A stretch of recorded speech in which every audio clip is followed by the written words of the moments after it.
Good day everyone, and welcome to today's video. Today I'm going to be doing a review on the L640 light tank, if you would call it that. It moves more like a medium comparable to the M13s and the M1139, which I will also be doing a review on. As I record today, it is the 30th of December, and when this video comes out, it will be New Year's Eve, so since I don't actually say it in the surprise video for the first, which will be 2019, Happy New Year's. Anyway, let's get into the tank. So the armor itself isn't too bad, but the matlet area is very weak. If you hit it around about here, or alternatively here, it's only 25mm thick, and the gun is right behind it. And even if you don't kill that, or kill the gunner, and kill the tank, because it's only a 2-crew vehicle, you'll take out a breach. And the reverse speed on this thing, whilst okay, won't be able to save it. So, the armor around the sides is quite weak. Do take that into account. L333s will be able to penetrate the side at most ranges, if not nearly all ranges that you will encounter them at. So my recommendation is just keep the front towards them and hope they bounce off the front. Alternatively, try and angle the front armor, but bear in mind they will shoot here. So the vehicle itself doesn't have very good mobility. The engine takes time to get into certain power stages, and it just doesn't maneuver very well when in low RPM. Take this into account. The 20mm is also very bad when stock, and it's a horrible stock grind. At least it was for me. 5 matches, 0 kills, 5 deaths, maybe an assist and a cap along the way. It was very infuriating, and I actually broke one of my personal rules. Normally I would only spade a tank when I've got something to grind, but at the moment there's nothing for me to grind. So I spaded the L640 and the M1139 by breaking my rule. But I got them done, and I had a lot more fun in the M1139 than I did the L6. I'll go into this tank later, because I'll be doing a recording for this later. So, why don't we hop into that replay and see what this tank can do.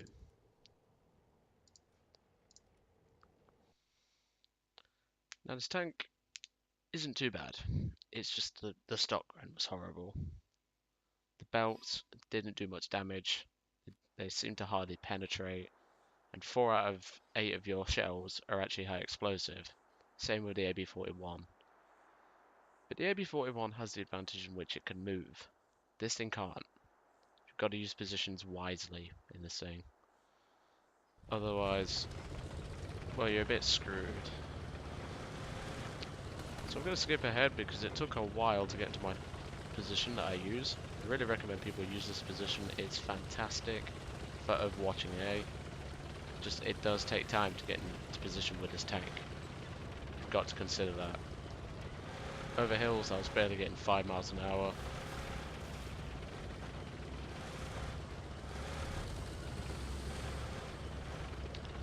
But in this match, I just have the track, suspension, and brakes to do. I got it all done in this battle. As you saw there, I did struggle to get up that part of the hill. I was originally going to park it here, but I thought, no. This is the position I'm on about. You can use this spot here, or alternatively, this spot here. You will have to stick the front out of the tank, or the front of the tank out, so do keep that in mind. Now this thing's got good gun depression, but you're not getting the gun down in this position. So, if you position your tank just how I'm about to, this tank will do very well. So you can tilt the gun to the side, and do that. First kill. Now that L333 escaped before I could reload, but there's an M1139. I take out his driver.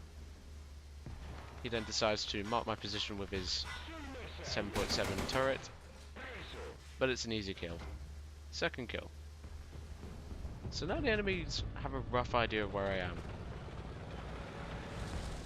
But I'm not too concerned. I'm more concerned about my rear because there are a couple of people who I like to call revenge killers, and everyone knows I hate them. You've got a good decent bit of cover from them by using the rock, and obviously this tank's reasonably low profile. But do take into account that you will have people who decide to come and get you for revenge kills, because everybody and their mother seems to do that nowadays. It's really irritating, especially when you're trying to spade.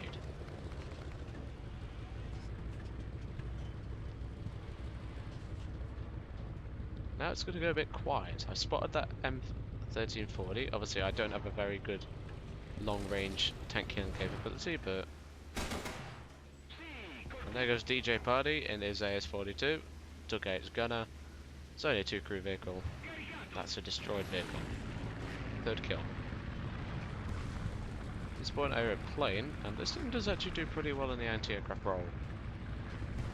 Same with the M1139, which I will show you possibly on the 3rd of January. That's when I plan to release it, at least. I've got a good little schedule to fall back on. So at this point, there's plenty of enemy tanks pushing up into position. There's an L640 over there. I tried to get the range, but I couldn't, unfortunately.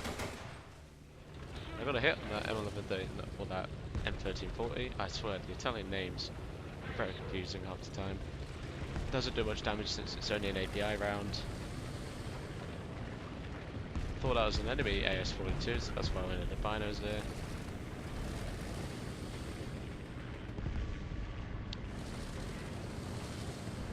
But obviously now I've got a full mag, so now we're just keeping an eye out. I spot that M1441. I can't really do much to him at this range, but I hit the one spot where it's not going to penetrate. I had no idea what shot at me then. I reckon it was either a friendly plane doing an accidental strafe and accidentally hit my position, or if someone was firing their MGs trying to locate me. Here comes DJ Party again, who pretty much knows my position. And what the server replay doesn't show is that I fired the entire mag at him. 4th kill.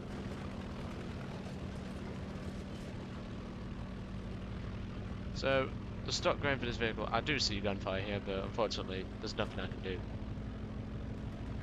However, Ogil 78 could have easily turned around and dealt with this M1340, but blind players, I tell you.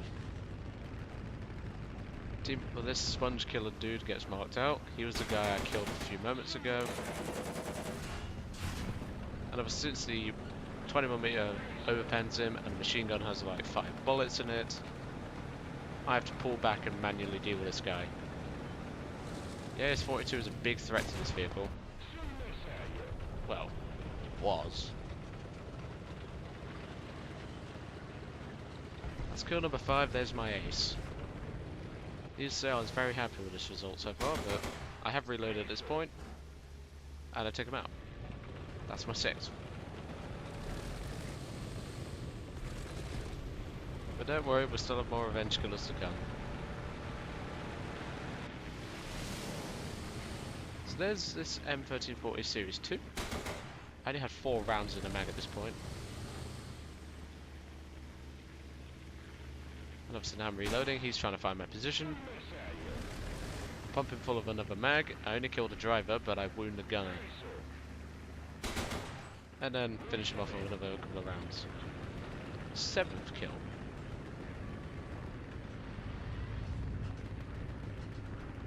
And we're now coming up to the final revenge killer. Well, attempted revenge killer. I was kind of getting worried that I may eventually run out of ammunition in the tank, but I don't, luckily.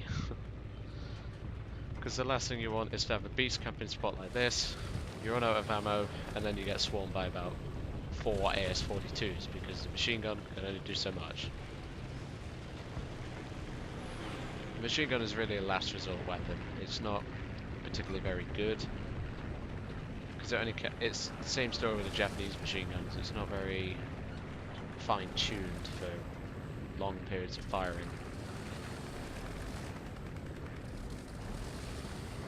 So at this point, there is a AB, I think it was a L640 making its way to that position over here. And don't worry, he's going to be one of the guys I killed from this pretty good position. At this point, I spot him. Next to him, shooting at me, it's Bexlan, who I killed a few moments ago. Now we do get into a pretty interesting fight here, because I thought those shells would have landed. Since we're both firing an autocannon, our penetration drops off at range, and he's hitting the turret roof. And now he's firing in 2-shot intervals. I tried to find his range, but he pulls back when I fired. Obviously the machine gun will hit the rock, so there's no point in firing it. And even then, he's got the same armor as me, it's not going to penetrate. Especially not at this range. So at this point I'm pulling backwards and forwards to try and bait his shots. He's hitting the turret roof, which is not penetrating. Line him up, fire a single shot straight through. That was a HVAP round. Straight through the gunner, and took him out. 8th kill.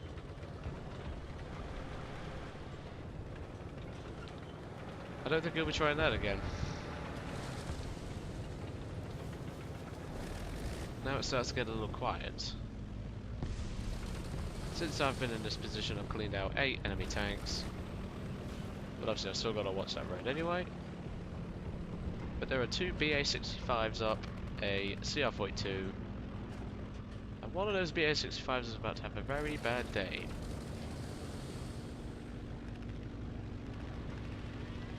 But I can hear them strafing, I spot the BA-65 and I start to bring the turret around, but then I thought, nah, I've got to keep an eye out on the road. If he comes around, I'll take a pot shot at him. But at this point, my entire team is currently pushing towards their spawn. Most of the team is guarding A, like they should. Got a couple of teammates spread out across the map, so we're doing pretty well. But then I thought, hang on a minute, this geezer's coming in. I'll give him the taste of a machine gun. I actually hit him with in the wing there. It didn't do much damage, but it'll do.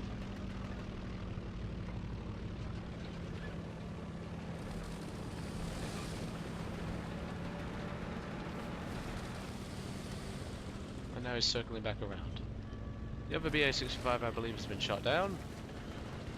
The CR-42 probably the same. Also I'm keeping an eye for enemy tanks as well. I can hear the BA-65 and I'm keeping a sharp eye out for him. I've now got an AB-41 on that road, who's an early warning system if you would. So if it gets taken out, I'll know there's an enemy tank there. And at this point, I decide to bring up the gun again.